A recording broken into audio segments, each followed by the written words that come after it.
Cinema விமர்சகர்களிடம் விட்டு விடுகிறேன்.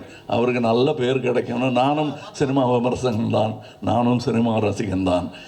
நான் சுவைத்த விஷயத்தை உங்களுக்கு நான் சொல்லுகிறேன்.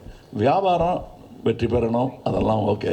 என் சினிமாவும் வெல்ல வேண்டும் என்பது தான் ஆரம்ப காலத்திலிருந்து நாங்கள் அதான் ஒரே மாதிரி எண்ணம் உடையவர்களுடன் பேசிக்கொண்டோம்.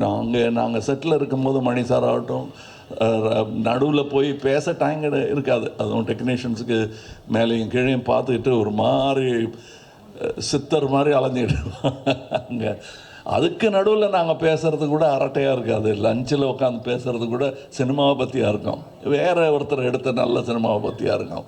இப்படி ஒரு அற்புதமான சூழலில் நாங்கள் இந்த படத்தை எடுத்திருக்கணும். இந்த மாதிரி ஆரோக்கியமான ஒரு சூழல் ஐமைவதே எவ்வளோ பணம் கொடுத்தாலும் கிடைக்காது.